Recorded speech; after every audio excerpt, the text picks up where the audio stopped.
పెళ్ళైనా పండగైనా వేడుక ఏదైనా పట్టుచీరల ప్రత్యేక వేదిక వారాహి సిల్క్స్. నమస్కారం, వెల్కమ్ టు సుమన్ టీవీ. నేను మీ కృష్ణవేణి. 2026 మే 16 నుంచి మే 31వ తేదీ వరకు కుంభరాశి వారికి ఎలా ఉండబోతోంది, పరిహారాలేంటి, ఈ అంశాన్ని తెలియజేయడానికి ఈ రోజు మనతో పాటు ఉన్నారు సంకల్ప మందిర్ నిర్వాహకులు, ప్రముఖ జ్యోతిష్య శాస్త్రవేత్త, ఆధ్యాత్మికవేత్త బ్రహ్మశ్రీ నందిభట్ల శ్రీహర్ శర్మ గారు ఉన్నారు. గురువు గారితో మాట్లాడదాం. గురువు గారు నమస్కారం.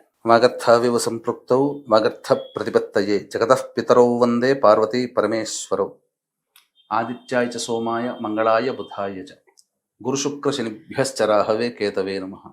శృంగేరి జగద్గురు పీఠాధిపతులకి, కంచి పీఠాధిపతులకి నమస్కారములు తెలియజేసుకుంటూ కార్యక్రమాన్ని ప్రారంభిద్దాం. గురుగారు, ఈ మే 16 నుంచి 31వ తేదీ వరకు కూడా కుంభరాశిలో జన్మించిన వారికి ఎలా ఉండబోతోంది? మే 16 నుంచి 31వ తారీఖు వరకు ప్రధానంగా గమనించుకున్నట్లయితే గ్రహాల యొక్క స్థితిగతులను బట్టి మనం నిర్ణయం తీసుకోవాలి. అంటే గ్రహాలు మారాయమ్మా, ఎలాంటి స్థితిగతులు ఉన్నాయి అంటే యాజ్ యూజువల్గా కుంభంలో రాహువు, సింహంలో కేతువు, అలాగే మీనంలో శని, మేషంలో కుజుడు, వృషభంలో రవి బుధుడు, మిథునంలో గురువు శుక్రగ్రహ ప్రభావాలు. వెరసి చూసుకున్నట్లయితే ప్రధానంగా ఈ యొక్క కుంభరాశిలో జన్మించినటువంటి వారికి ఈ సంబంధించినటువంటి ఏలినాటి శని ప్రభావం ఉంది. సాధారణంగా ఏలినాటి శని ప్రభావంలో ఏమవుతుంది, ఆరోగ్యంగా, అలాగే చేస్తున్నటువంటి వృత్తి ఉద్యోగ వ్యాపారాల్లో కొంత పనులు ఆటంకాలు ఉండడం, ఖర్చులు అధికంగా ఉండడం, కుటుంబ పరంగా సంతోషంగా లేకపోవడం లాంటివి ఏదైనా కానీ కొంత ఇబ్బందికర పరిస్థితులు తరచూ వస్తూ ఉంటుంటాయి. ఇది గత సంవత్సరంన్నర కాలంగా జరుగుతూ ఉన్నటువంటిది. కానీ రాశిలో రాహు ప్రభావం, సప్తమంలో కేతు గ్రహ ప్రభావము వెరసి ఆకస్మికమైనటువంటి సమస్యలు కలగజేస్తాయి. అంతే తప్ప ఊహించకుండా జరిగేటువంటివి చెప్పి జరగవు అది. కానీ మేషరాశిలో కుజగ్రహ సంచారం చాలా అనుకూలంగా ఉంటుంది. మీరు ఎన్ని సమస్యలు వచ్చినా ఇదివరకు గత 2 నెలలుగా ఇబ్బందులు పడుతూ ఉన్నా ధైర్యంగా ఎదుర్కొనేటువంటి పరిస్థితులు కుజగ్రహ సంచారం వలన కలుగుతాయి. ఇతరులు సహాయ సహకారాలు మీకు సమస్యలకి పరిష్కారంగా అనుకూలంగా మీకు వ్యవహరిస్తారు. తద్వారా సమస్యల నుంచి బయటపడి ముఖ్యంగా ధైర్యం, ఆత్మశక్తి, ఆత్మవిశ్వాసం మీలో పెరుగుతుంది. సమస్య ఎక్కడ వస్తుంది, అర్ధాష్టమ రవి ప్రభావం వలన వస్తుంది. దీనివల్ల జరిగేటువంటి నష్టం ఏంటి, ఉద్యోగస్తులకి కాస్త ఆందోళనగా ఉంటుంది. అంటే చేస్తున్నటువంటి ఉద్యోగంలో అధికారుల యొక్క ఆగ్రహానికి గురవడం కానీ, చెయ్యని తప్పుకి శిక్షలు పడడం కానీ ఈ యొక్క కుంభరాశిలో జన్మించినటువంటి వారికి రవిగ్రహ సంచారం అనుకూలంగా లేకపోవడం వల్ల జరిగేటువంటిది. ఆల్రెడీ గత నెలలో మంచిగా జరిగినటువంటిది కొత్తగా ఉద్యోగంలో జాయిన్ అవుతారు, లేదా ఉద్యోగంలో కొత్త బాధ్యతలు తీసుకుంటారు. ఇప్పుడు సమస్యలు మీకు కనబడుతూ ఉంటుంటాయి. కాబట్టి ధైర్యాన్ని కోల్పోకుండా ఆత్మవిశ్వాసంతో సమస్యల్ని ఎదుర్కొనే ప్రయత్నం చేయండి. బుధుడు చాలా అనుకూలంగా ఉండబోతున్నాడు. దీనివల్ల జరిగేటువంటిది ఈ బుధగ్రహ సంచార ప్రభావం వలన మీకు జరిగేటువంటి మేలు ఏంటంటే, మీరు ఏదైతే తెలివితో ఆలోచన చేసి పెట్టుబడులు పెడతారో అవన్నీ కూడాను సఫలీకృతం అవుతాయి. అందులో ఏమాత్రం సందేహం లేదు. పైగా రాని వాక్యాల్ని మీరు చాకచక్యంగా వసూలు చేసుకోగలుగుతారు. కోర్టు సంబంధమైనటువంటి, న్యాయ సంబంధమైనటువంటి విషయాలు, వ్యాజ్యాలు ఏవైతే ఉంటాయో అవన్నీ మళ్ళీ మీకు అనుకూలంగా తీర్పులు వచ్చే అవకాశం ఉంటుంది. ఉన్నత విద్య కోసం ప్రయత్నం చేసేది మీకు అనుకూలంగా ఉంటుందని చెప్పవచ్చు. ఇక గురువు చాలా అనుకూలంగా ఉండబోతున్నాడు. ఏ పని చేసినా కానీ పెద్దల యొక్క సహాయ సహకారాలు అనుకూలంగా ఉంటున్నాయి. శుక్రుడు కూడా అనుకూలంగా ఉండబోతున్నాడు. దంపతుల మధ్య, ప్రేమికుల మధ్య ఉన్న పొరపచ్చాలు తొలగి మళ్ళీ తిరిగి మంచి జీవితంలో అడుగు పెడతారు. ఏదైనా కాస్త సంతోషకరమైన వాతావరణం మీ జీవితంలో ఉంటుంది ఈ కుంభరాశిలో జన్మించిన వారికి అని చెప్పవచ్చు. ఏ తర్వాత చూసినట్లయితే రాహువు, కేతువు, శని, రవి ఈ 4 గ్రహాల ప్రభావం అనుకూలంగా లేకపోవడం, కుజుడు, గురువు, శుక్రుడు యొక్క ప్రభావం అనుకూలంగా ఉండడం, మిశ్రమమైనటువంటి ఫలితాలు ఈ కుంభరాశిలో జన్మించినటువంటి వారు పొందుతారని చెప్పవచ్చు. ఇంతకుముందు చెప్పినట్టుగా ఏ ప్రయత్నం చేస్తున్నా ఈ యొక్క సంబంధించినటువంటి అనగా ముఖ్యంగా గమనించుకుంటే వివాహం కాని అబ్బాయిలకి, అమ్మాయిలకి వివాహ సంబంధాలు నిశ్చయమవుతాయి. సంతానం కోసం ఎదురు చూసే వ్యక్తులకి చక్కటి సంతాన ప్రాప్తి కలుగుతుంది. అన్ని విధాలుగా అనుకూలంగా ఉంటుందని చెప్పవచ్చు. విద్యార్థులకి కష్టానికి తగ్గ ప్రతిఫలం దక్కుతుంది. విదేశీ విద్యకి ముఖ్యంగా అనుకూలంగా ఉంటుందని చెప్పవచ్చు.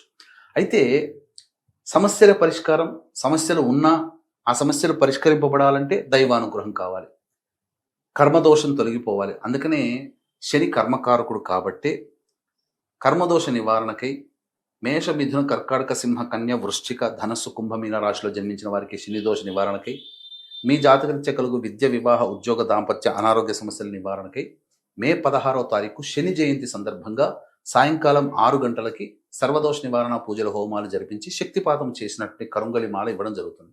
ఈ కార్యక్రమంలో సాయంకాలం 5 గంటలు 16వ తారీఖు రోజున లోపల నమోదు చేసుకోవచ్చు. అలాగే మే 23వ తారీఖు రోజున ప్రధానంగా ఈ సంబంధించినటువంటి పితృదేవతా నక్షత్రం ఉన్నది, మఖా నక్షత్రం.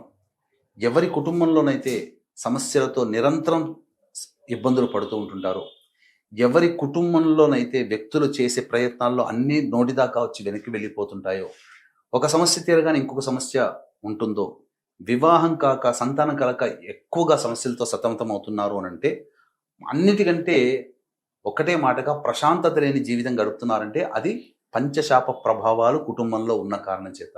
ఈ పంచశాప నివృత్తికి మే 23వ తారీఖు రోజున కూడా ఈ యొక్క కార్యక్రమాలు జరిపించడం జరుగుతుంది. అవకాశం ఉన్న వాళ్ళు నమోదు చేసుకోవచ్చు. మే 16వ తారీఖు నుంచి 30వ తారీఖు వరకు దైనందిన జీవితంలో మంచి చెడు, ఆదాయము, ఖర్చులు, మానసికంగా ప్రశాంతత ఏ విధంగా ఉండబోతుందో క్లుప్తంగా తెలియజేసుకునే ప్రయత్నం చేద్దాం. 16వ తారీఖు రోజున అన్ని విధాలుగా సహాయ సహకారాలు లభిస్తాయి. ముఖ్యంగా రాని బాకీలు వసూలవుతాయి. లోన్స్ కోసం ఎదురు చూసే వాళ్ళకి శాంక్షన్ అవుతుంది. ధనాదాయం కూడా చాలా చక్కగా ఉంటుంది. 17, 18 ఈ తేదీలలో ఉద్యోగస్తులు చాలా జాగ్రత్తగా ఉండాలి. ముఖ్యంగా ఆరోగ్యం పట్ల శ్రద్ధ వహించాలి. వాహనాన్ని నడిపేటప్పుడు జాగ్రత్తలు పాటించాలి. ధన నష్టం సూచిస్తుంది. అంటే ఈ ధన నష్టము అనవసరంగా వృధా కంటే బుధుడు అనుకూలంగా ఉన్నాడు కాబట్టి పెట్టుబడులు పెట్టేటువంటి విధంగా ఉంటే మీ దగ్గర డబ్బు ఖర్చైనా అది భవిష్యత్తులో మీకు ఉపయోగపడుతుంది. ఆ విధంగా ఆలోచన చేసుకోండి. 19, 20 ఈ తేదీల్లో కనుక చూసుకున్నట్లయితే ప్రధానంగా అసిడిటీ, ఇండైజెషన్ ప్రాబ్లంతో సమస్యలు అధికంగా ఉంటాయి. స్త్రీలకి సర్వికల్ ప్రాబ్లమ్స్ వచ్చే అవకాశాలు గోచరమవుతున్నాయి. జాగ్రత్తలు పాటించండి. అలాగే మీ ఆరోగ్యం పట్ల శ్రద్ధ వహించండి. కొంత అనారోగ్యం జరిగే అవకాశం గోచరమవుతుంది.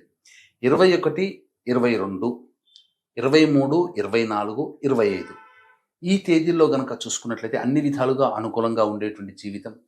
డబ్బుకి ఏ విధమైనటువంటి లోటు ఉండదు. ఖర్చులన్నీ వెళ్ళదీసుకోగలుగుతారు. అలాగే విందులు వినోదాలు కుటుంబ సభ్యులతో ఆనందంగా గడుపుతారని చెప్పవచ్చు. ఇక 26, 27 ఈ తేదీలలో మానసిక ప్రశాంతత లోపిస్తుంది. ఖర్చులు అధికంగా ఉంటాయి. ఏ పని చేయాలన్నా జిగ్జాగ్ లాగా ఉంటుంది. అయోమయంగా ఉంటుంది. నిర్ణయాలు తీసుకోలేకపోతారు. 28, 29, 30 ఈ తేదీల్లో గనక చూసుకున్నట్లయితే ముఖ్యంగా సంతానంతో విభేదాలు, ఖర్చులు, సమస్యలు అధికంగా ఉంటాయి. శిరో సంబంధమైనటువంటి ఇబ్బందులు ఎదుర్కొనే అవకాశము గోచరమవుతుంది. ఖర్చులు కూడా అధికంగా ఉంటాయి కాబట్టి జాగ్రత్తలు పాటించండి. ఆస్తి వివాదాలు చర్చకు వస్తాయి. 31వ తేదీ మాత్రం అన్ని విధాలుగా ఆనందదాయకంగా ఉంటుంది. మీ పేరు ప్రఖ్యాతులు పెరుగుతాయి. ఖర్చులకి సరిపడా ఆదాయం లభిస్తుంది. అంతా సంతోషంగా జీవిస్తారని చెప్పవచ్చు.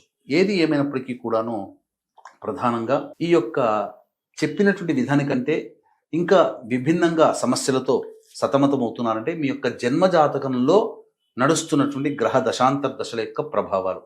కావున దగ్గరలోని మంచి ఉపాసనా పరులైనటువంటి జ్యోతిష్యుల్ని సంప్రదించి వారి సలహాలు, సూచనలు కనుక పాటించినట్లయితే మరింత మెరుగైనటువంటి జీవితాన్ని పొందుతారని చెప్పవచ్చు. అలాగే గురువుగారు కుంభరాశి వాళ్ళు పాటించవలసిన పరిహారాన్ని కూడా సూచిస్తారు. ఈ కుంభరాశి వారు ప్రధానంగా ప్రతిరోజు కూడాను సమస్యల పరిష్కారం కోసం కాలభైరవ అష్టక పారాయణాన్ని ప్రతిరోజు 8 సార్లు పఠించండి. చాలా వరకు సమస్యలు తగ్గుముఖం పడతాయని చెప్పవచ్చు. కర్మ కారకుడు శని భగవానుడు కాబట్టి కర్మదోష నివారణ, శనిదోష నివారణకి మే 16వ తారీఖు రోజున జరిగే సర్వదోష నివారణ పూజల హోమాలలో, అలాగే పంచశాప నివృత్తికి మే 23వ తారీఖు రోజున జరిగేటువంటి కార్యక్రమాల్లో అవకాశం ఉంటే నమోదు చేసుకోవడం ద్వారా సమస్యల నుంచి బయటపడతారని చెప్పవచ్చు. ధన్యవాదాలు గురు. సర్వం శ్రీ ఉమామహేశ్వర పర బ్రహ్మార్పణమస్తు.